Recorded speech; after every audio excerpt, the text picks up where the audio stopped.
Assalamualaikum warahmatullahi wabarakatuh. Perkenalkan, saya Nurholisa dengan NIM 19082050004 dari kelas Akuntansi Syariah A semester 5. Di sini saya akan menjelaskan tentang sistem pengendalian manajemen sektor publik. Video ini saya buat untuk memenuhi tugas mandiri mata kuliah akuntansi sektor publik. Sistem pengendalian manajemen sektor publik. Sistem pengendalian manajemen sektor publik berfokus bagaimana melaksanakan strategi organisasi secara efektif dan efisien, sehingga tujuan organisasi dapat dicapai. Sistem pengendalian manajemen tersebut harus didukung dengan perangkat lain, berupa struktur organisasi yang sesuai dengan tipe pengendalian manajemen yang digunakan, manajemen sumber daya manusia, dan lingkungan yang mendukung.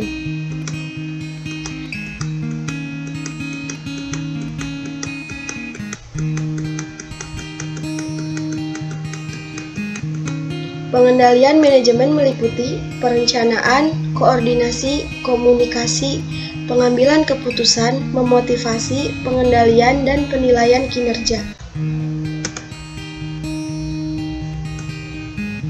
Selanjutnya, tipe pengendalian manajemen. Yang pertama, pengendalian preventif atau preventive control. Pada tahap ini, pengendalian manajemen terkait dengan perumusan strategi dan perencanaan strategik yang dijabarkan dalam bentuk program-program. Yang kedua, pengendalian operasional atau operational control. Pada tahap ini, pengendalian manajemen terkait dengan pengawasan pelaksanaan program yang telah ditetapkan melalui alat berupa anggaran. Yang ketiga, pengendalian kinerja. Pada tahap ini, pengendalian manajemen berupa analisis evaluasi kinerja berdasarkan tolak ukur kinerja yang telah ditetapkan. Selanjutnya, struktur pengendalian manajemen. Struktur pengendalian manajemen termanifestasi dalam bentuk struktur pusat pertanggungjawaban. Pusat pertanggungjawaban adalah unit organisasi yang dipimpin oleh manajer yang bertanggung jawab terhadap aktivitas pusat pertanggungjawaban yang dipimpinnya. Tujuan dibuatnya pusat pertanggungjawaban, yaitu sebagai basis perencanaan, pengendalian, dan penilaian kinerja manajer dan unit organisasi yang dipimpinnya, untuk memudahkan mencapai tujuan organisasi, memfasilitasi terbentuknya goal congruence, mendelegasikan tugas dan wewenang ke unit-unit yang memiliki kompetensi, sehingga mengurangi beban tugas manajer pusat, mendorong kreativitas dan daya inovasi bawahan, sebagai alat untuk melaksanakan strategi organisasi secara efektif dan efisien, dan yang terakhir sebagai alat pengendalian anggaran. Jenis pusat pertanggungjawaban. Yang pertama, pusat biaya atau expense center. Prestasi manajer dinilai berdasarkan biaya yang telah dikeluarkan. Contohnya Departemen Produksi, Dinas Sosial, Dinas Pekerjaan Umum. Yang kedua, pusat pendapatan atau revenue center. Prestasi manajer dinilai berdasarkan pendapatan yang dihasilkan. Contohnya Dinas Pendapatan Daerah dan Departemen Pemasaran. Yang ketiga, pusat laba atau profit center. Prestasi manajer dinilai berdasarkan laba yang dihasilkan. Contohnya BUMN dan BUMD, objek pariwisata milik Pemda, bandara, dan pelabuhan.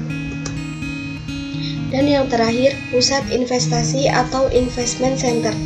Prestasi manajer dinilai berdasarkan laba yang dihasilkan dikaitkan dengan investasi yang ditanam. Contohnya Departemen Riset dan Pengembangan.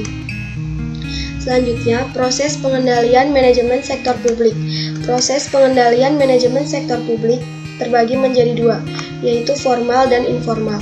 Proses pengendalian manajemen sektor publik formal dapat dilakukan dengan cara perumusan strategi, perencanaan, strategik, penganggaran, operasional, dan evaluasi kinerja.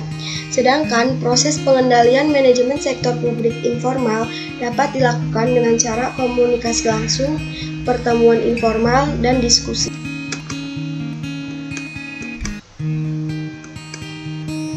Perumusan strategi. Perumusan strategi adalah proses penentuan visi, misi, tujuan, sasaran, target, arah, dan kebijakan, serta strategi organisasi. Salah satu metode penentuan strategi adalah dengan menggunakan analisis SWOT, Strength, Weakness, Opportunity, Threat. Analisis SWOT dikembangkan dengan menganalisis faktor internal organisasi yang menjadi kekuatan dan kelemahan organisasi atau core competence, dan memperhitungkan faktor eksternal berupa ancaman dan peluang.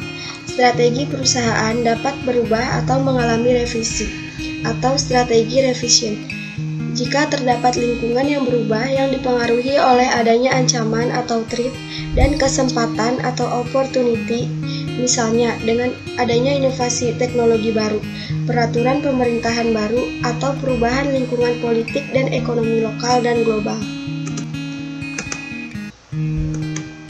Proses perumusan strategi. Olsen dan Eady pada tahun 1982 menyatakan bahwa proses perumusan strategi terdiri atas 5 komponen dasar, yaitu yang pertama, perencanaan misi dan tujuan umum organisasi yang dirumuskan oleh manajemen eksekutif organisasi dan memberikan kerangka pengembangan strategi serta target yang akan dicapai. Yang kedua, analisis atau scanning lingkungan, terdiri dari pengidentifikasian dan pengukuran atau asesmen faktor-faktor eksternal yang sedang dan akan terjadi dan kondisi yang harus dipertimbangkan pada saat merumuskan strategi organisasi. Yang ketiga, profit internal dan audit sumber daya yang mengidentifikasi dan mengevaluasi kekuatan dan kelemahan organisasi dalam hal berbagai faktor yang perlu dipertimbangkan dalam perencanaan strategik. Yang keempat, perumusan, evaluasi, dan pemilihan strategi. Yang kelima, implementasi dan pengendalian rencana strategik. Selanjutnya, 8 langkah perumusan strategi. Bryson pada tahun 1995 membuat model 8 langkah untuk memfasilitasi proses perumusan strategi, yaitu yang pertama, memulai dan menyetujui proses perencanaan strategik. Yang kedua, identifikasi apa yang menjadi mandat organisasi. Yang ketiga, klarifikasi misi dan nilai-nilai organisasi. Yang keempat, menilai lingkungan eksternal atau peluang dan ancaman. Yang kelima, menilai lingkungan internal, kekuatan dan kelemahan. Yang keenam, identifikasi isu-isu strategik yang sedang dihadapi organisasi. Yang ketujuh, perumusan strategi untuk memanage isu-isu. Yang kedelapan, menetapkan visi organisasi untuk masa depan. Perencanaan strategik atau strategic planning adalah proses penentuan program-program, aktivitas atau proyek yang akan dilaksanakan oleh suatu organisasi dan penentuan jumlah alokasi sumber daya yang akan dibutuhkan. Tujuan utamanya untuk meningkatkan komunikasi antara manajer puncak dengan manajer bawahannya. Manfaat perencanaan strategik. Yang pertama, sebagai sarana untuk memfasilitasi tercapainya anggaran yang efektif. Yang kedua, sebagai sarana untuk memfokuskan manajer pada pelaksanaan strategi yang ditetapkan. Yang ketiga, sebagai sarana untuk memfasilitasi dilakukannya alokasi sumber daya yang optimal, efektif, dan efisien. Yang keempat, sebagai kerangka untuk pelaksanaan tindakan jangka pendek. Yang kelima, sebagai sarana bagi manajemen untuk dapat memahami strategi organisasi secara lebih jelas. Dan yang terakhir, sebagai alat untuk memperkecil rentang alternatif strategi. Penganggaran. Proses penganggaran pada organisasi sektor publik memiliki karakteristik yang agak berbeda dengan penganggaran pada sektor swasta. Perbedaan tersebut terutama adalah adanya pengaruh politik dalam proses penganggaran. Selanjutnya, penilaian kinerja. Pengendalian manajemen melalui sistem penilaian kinerja dilakukan dengan cara menciptakan mekanisme reward dan punishment. Selanjutnya, operasional pelaksanaan anggaran. Perencanaan strategik perlu ditranslasikan dalam bentuk tindakan-tindakan konkret. Untuk itu, perencanaan strategik harus didukung oleh hal-hal berikut. Struktur pendukung, baik secara manajerial maupun politikal, proses dan praktik implementasi di lapangan, kultur organisasi, harus ada kejelasan wewenang dan tanggung jawab, pendelegasian wewenang dan tugas. Selain itu, harus didukung oleh regulasi keuangan, pengendalian personel, dan manajemen kompensasi yang jelas dan fair. Demikian yang dapat saya sampaikan, kurang dan lebihnya mohon dimaafkan. Terima kasih. Wassalamualaikum warahmatullahi wabarakatuh.